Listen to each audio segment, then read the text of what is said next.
Management, and today I am going to show you how to access your online account. From any screen, just type in rockresidential.com into your browser and you will land on our website. Now if you notice at the top on this blue bar, there are two buttons. One says Resident Login and one says Client Login. You will click on the Client Login button to access your online account. Now I want to show you that you can see this bar on any screen. No matter which screen you're on, any of them, you're going to be able to see this Client Login button at all times. So if you click that, that will take you directly to our login. And you will put your username and your password in for that you will receive in the email with the link to this video. So I'm going to log in with a test site now.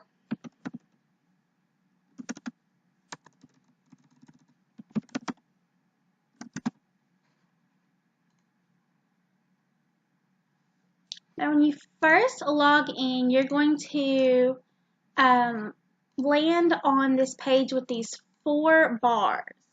And usually they're open, sometimes they're closed.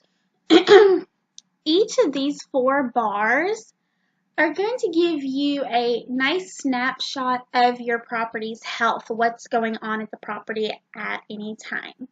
Now this first bar is the maintenance summary. And any of these bars, if you click them, they will drop down with more information. So we're going to start from left to right on the maintenance summary one.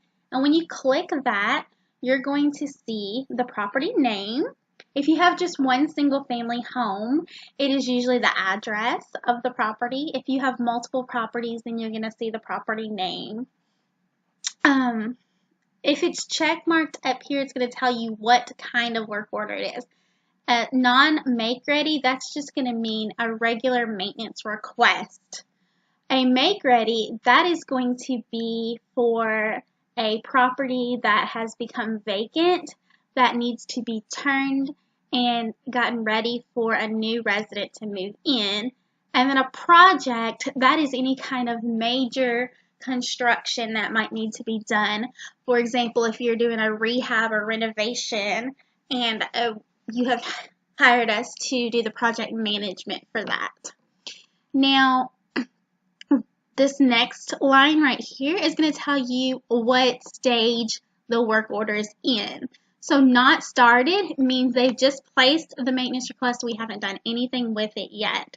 Scheduled means we have assigned it to a specific maintenance person and we've told the resident when we're going to come in and take care of that. In progress means that we have started the work order, but it is not completed yet for some reason. Typically because either we're hiring an outside contractor who hasn't made it there yet, or we've ordered parts that are having to be shipped and they've not made it there yet. Overdue will mean that there's a work order in there and we feel like it should have already been done. Typically something's not going to be overdue unless we have a massive amount of emergencies. For example, this month we had about 12 water leaks at a couple of our apartment complexes that obviously had higher priority than some smaller maintenance like loose cabinet doors and things like that. So we did have a couple non-emergency work orders that were overdue, but typically there's going to be a 0 there. Now on this side, this is pertaining to your make readies and your projects.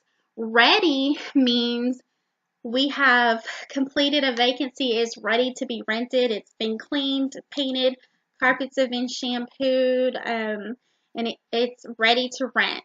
Not ready means it's either still in the progress of getting ready or we haven't started it yet.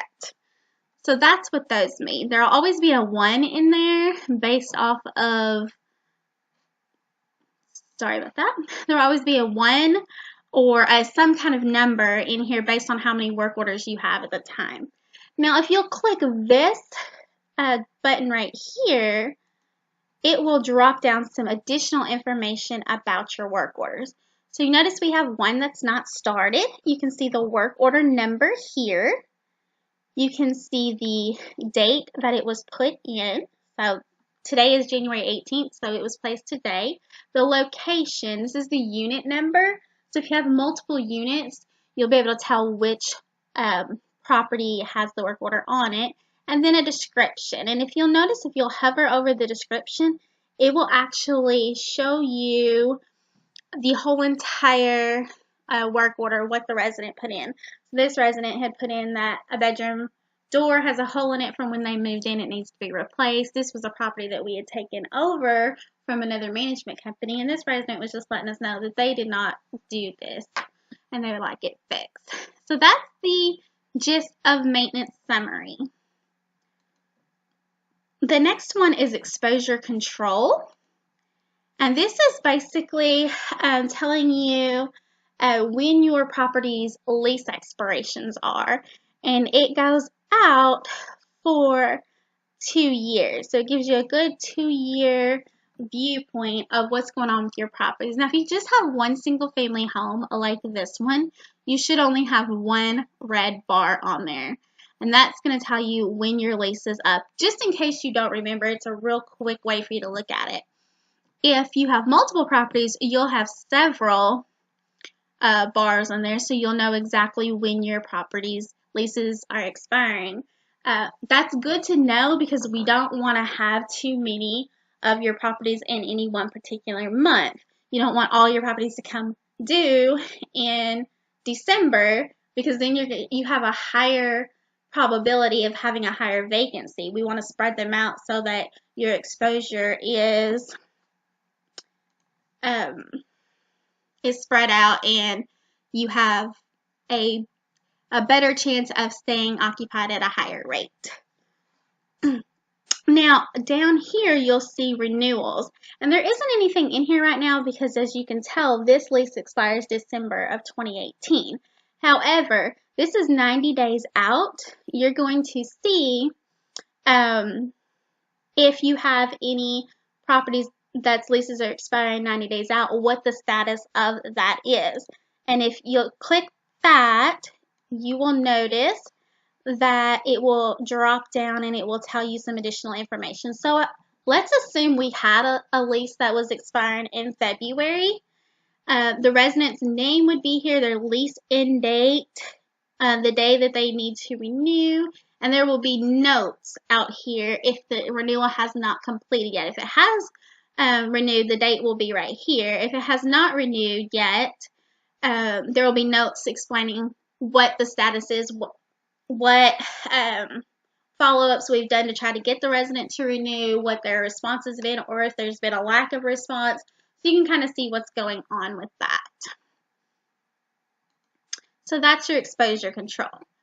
Property summary. This is just a good snapshot of the health of your property's occupancy, the physical occupancy and the economic occupancy. Now, there's two differences in occupancy. Physical occupancy is how much of the time your property is physically occupied. It's basically exactly what it sounds like. Economic occupancy is how much money you're bringing in. So you can actually have a lower physical occupancy and a higher economic occupancy if you're bringing in more than the budgeted income is. So you can kind of see that right there. And then the blue line, the projected occupancy, that's just kind of telling you what the software expects your occupancy trend to be. Down here is probably where you're going to get most of your information from. This is your property statistics. It tells you total how many units you have, how many are occupied, what your occupancy percentage is, how many are vacant. Of those vacant units, how many have been pre-leased, how many of your properties have put in a notice that they're moving, and of those notices, how many have said that they are, or how many have been pre-leased. what percentage are rentable. This is good if you buy properties that need to be renovated and you have some that are in the renovation stages, and they're not all available to rent at the moment, or some of them are down. You can see your occupancy versus how many of them you actually are able to rent. And then your 90-day out, so this is January, so we're going to go with January, February, and March. 90 days out projected occupancy number. And then finally, your move-ins and move-outs. This is going to give you a 30-day look at move-ins and move-outs. So, today, 7 days from now, and 30 days from now, what move-ins are scheduled. Today, 7 days from now, and 30 days from now, what move-outs are scheduled. And ideally, you want this number to either be 0 or a negative. If you have a single-family home, you want this number to be 0. Basically, what that means is your move-outs subtracted by your move-ins. So, of course, you want it to be 0. Now, if you have an apartment complex, it's nice to have a negative number there, because that means you have more deposits sitting there than you have actual available units to rent. So it's good to be in a negative number. So that is the gist of the dashboard. I just want to show you a couple other things. Most of this stuff is not usable. This is actually the software that we use to run your properties with, but it would be very overwhelming if we gave you access to all of it. A lot of it is stuff that you probably don't want to see anyway, like how we record the leads and how we do the financials, and so it's a lot of information. So if you were to go up here and to click on something that you don't have access to view, this little guy down here, his name is Roy, stands for return on investment. He's going to pop up, I'm going to show you one more time, and say, sorry, you are not authorized to do that. So if you accidentally hit a button, or if you're just playing around in it and you push a button and he pops up, that's what that means. Most of these things are disabled just because, like I said, it would be overwhelming to you. I do want to let you know the calendar down here, you can't actually use that. And this is going to tell you when the paper checks are mailed. And there should be something in here that tells you when the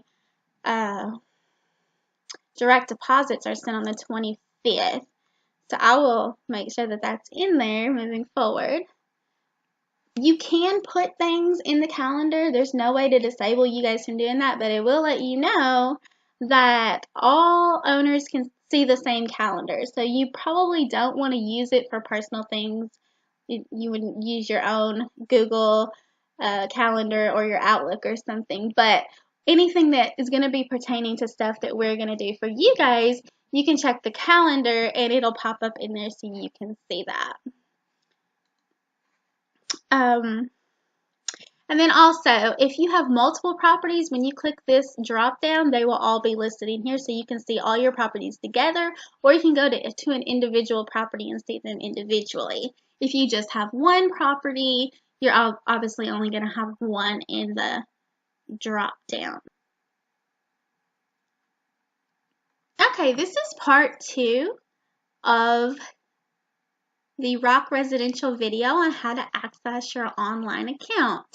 Now, I showed you the dashboard and how to get, or the boardroom, and how to get to everything on the front and see the snapshot of your property. Now I'm going to show you how to run reports.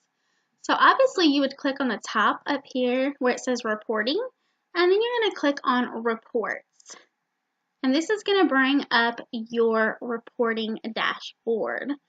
Now, everything that's up here has a black header, so it's easy for you to navigate and find which ones there are. Everything that has to do with your bank account is here. All your financial statements and reports that you would show bankers or other investors if you're trying to sell your properties would be here. Any invoice information is here. Your loss prospects are here. Purchase orders, anything that has to do with rent collection or delinquency is going to be here. Vendor payments are here, and work orders, where you can see details about your work orders, are here. Now, when you run a report, you are most likely going to have to put in a date range or a particular accounting month. So, for example, let's say we wanted to check the bank check register detail. You would click that, and then it's going to have you tell it which bank account it is, which there will only be the bank accounts that are tied to your particular properties. Most of our clients only have one account.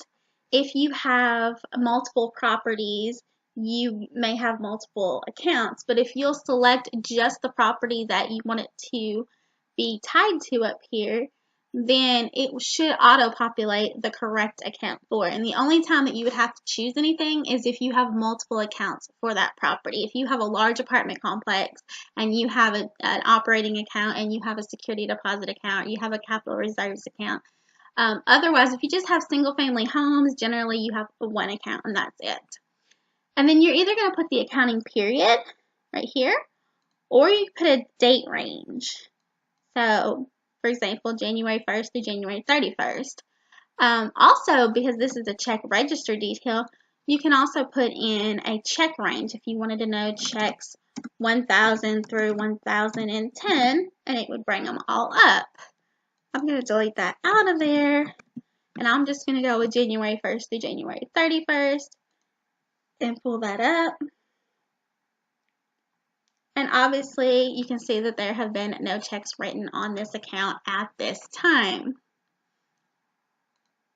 So that's an example of how you were to run a particular report. Also, if you're not sure what each one of these things are, if you'll hover over, it actually tells you in that red box what each report does, what it is for.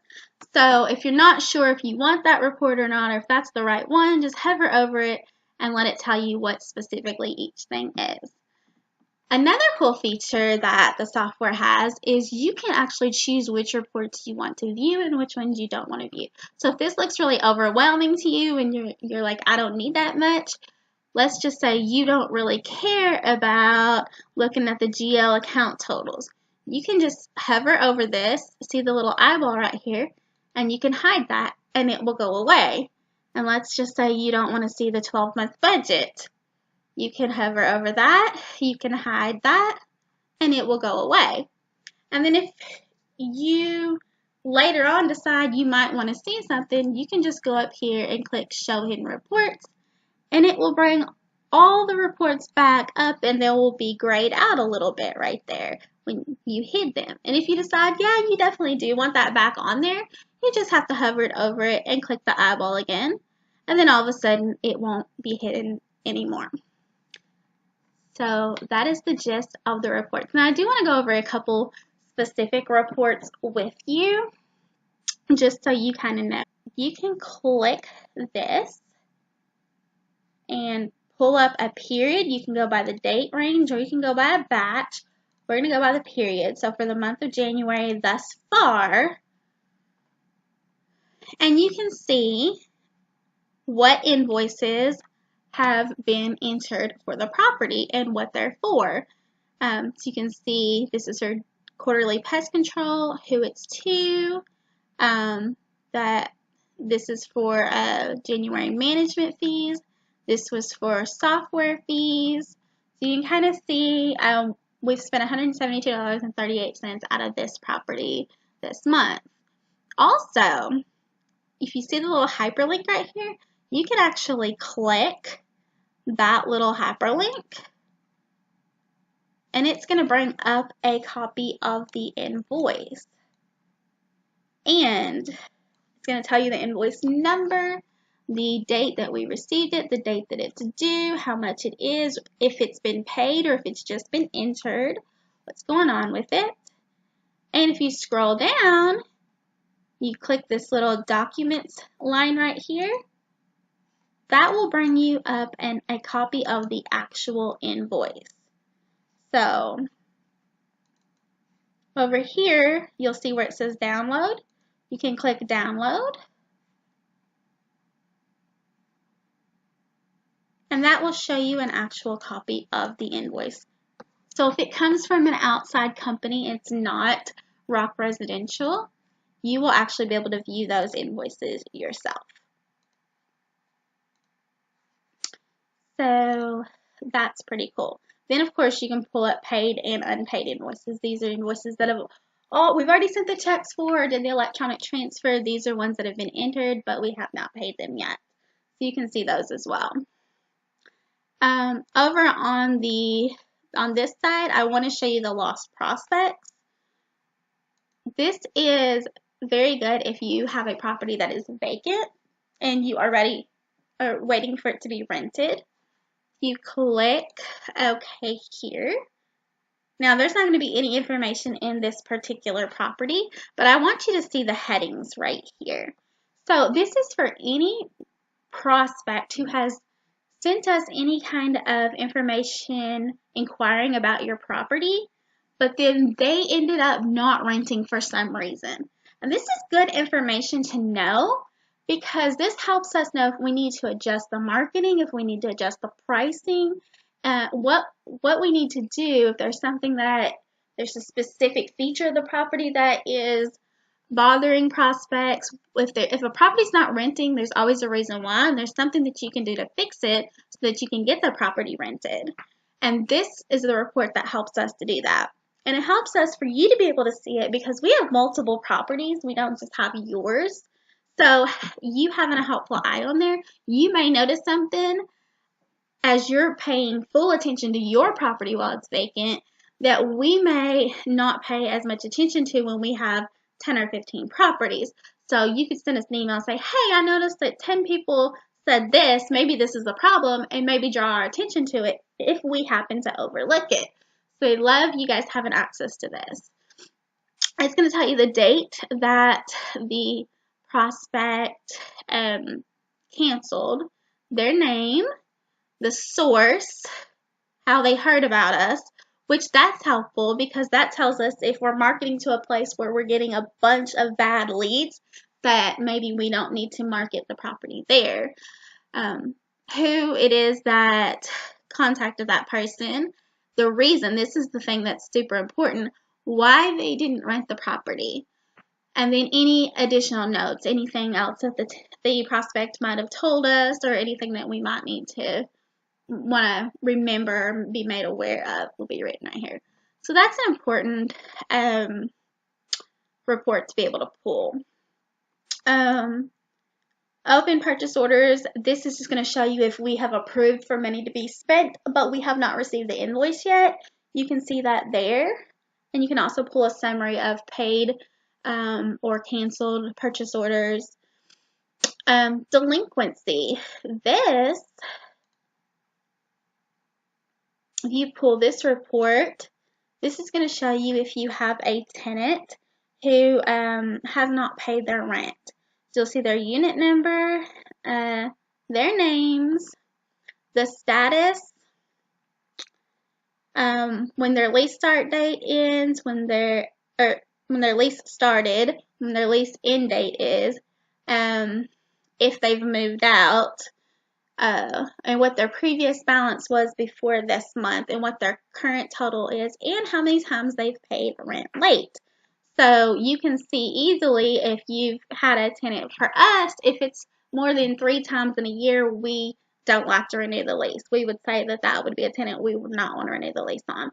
More than 25% of the time, that's just too much. But you can see right there. And then if they've partially paid or they've made payment arrangements or anything like that, or if they're under eviction, you're going to see notes over here. You're going to see our contact with them and what the status on our end is by pulling this report. This is the deposit summary. This will tell you how much deposit you have in escrow for your properties. And you can pull that by the date. You can pull it by anything.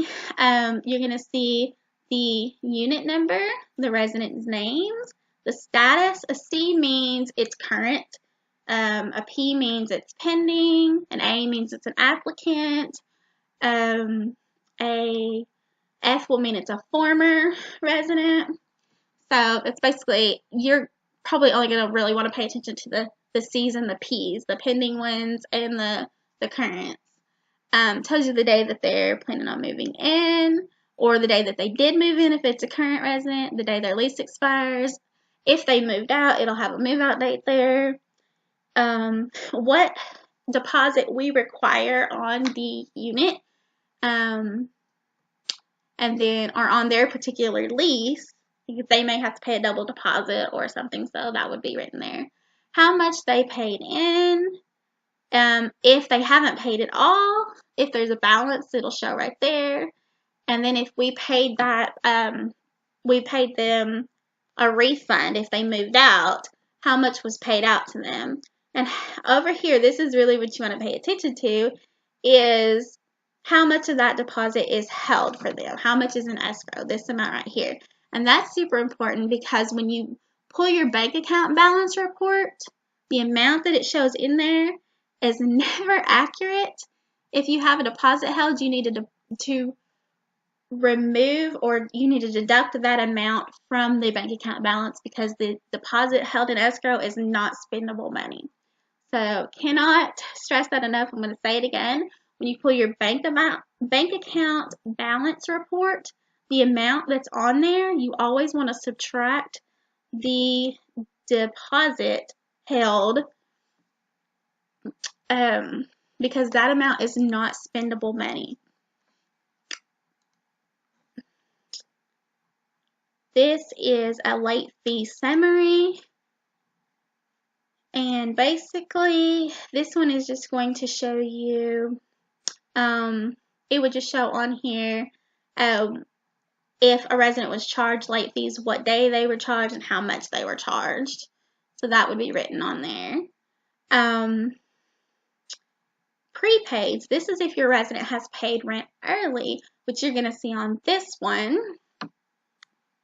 So this resident, you're going to see the unit number, the resident's name, the status, just like the delinquency report. The only difference is you're going to see a negative balance right here. And that just means that the resident has overpaid by that amount. And then notes will tell you why, which resident prepaid most of February's rent in January, so that is why there's a negative balance there. This is important to know, especially if you see a huge amount in your bank account balance. You're going to want to check your prepaids to see if they've overpaid, because we actually cannot send you that money until the month it's earned. It's unearned income, so even though they paid it early, you don't have access to it until it's time to pay that month out to you. So we can't send it to you. So if you see a huge amount in your account, you're going to want to go check and see if that is prepaid rent or not. And then finally, this is a rent roll, and that's just going to basically tell you, how many residents you have and what the recurring charges should be and that sort of thing. Vendor payment history, if you want to see how much money you're paying to any specific vendor for any particular reason, you can do that. And you can check by the vendor right here. Like, say you want to see how much have I paid Rock Residential Property Management. And you can click it.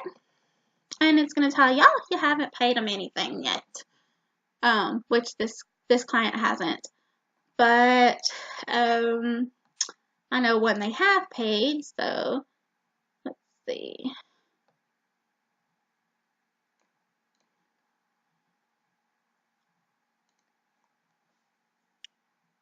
So you can see that they pay the software fee in a total amount of $2. So, and then the work order summary, this is the last one. If you click that, you can select the status. You can select, I just want to see the ones that are in progress. I just want to see the completed ones. I just want to see the ones that have been submitted. I just want to see the ones that have not been started yet.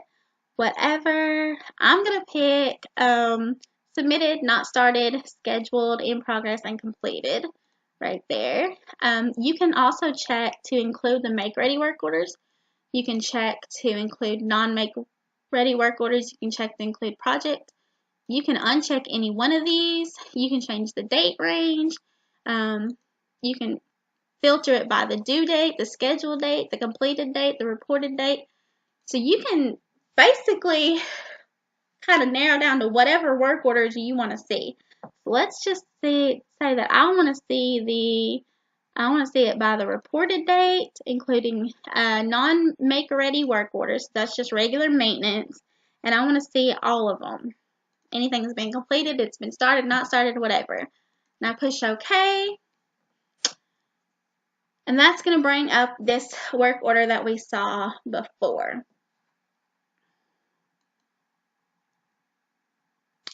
And just wanted to show you, Royal told me I can't click on that hyperlink. So just to show you what happens if you try to click one of those hyperlinks. For some reason, I tried to give you guys access to view the whole thing. You can't view the whole thing. But this report will show you everything that you need to know about it. So it'll tell you whether it started or not started, the location, what day it was reported, what category it's under, so if it's HVAC, if it's plumbing, whatever, what the resident put in the description, any notes about it. Once it's completed, it'll say completed on here on the date that it was completed, and then the work order will say what the maintenance technician or contractor did, so you'll know what they did for it. And then if it was a make ready or a project, it would be written over here as well. And that is basically all the reports. The only other thing that I can tell you, let me just click, I'm going to click the profit loss statement. That's a good one.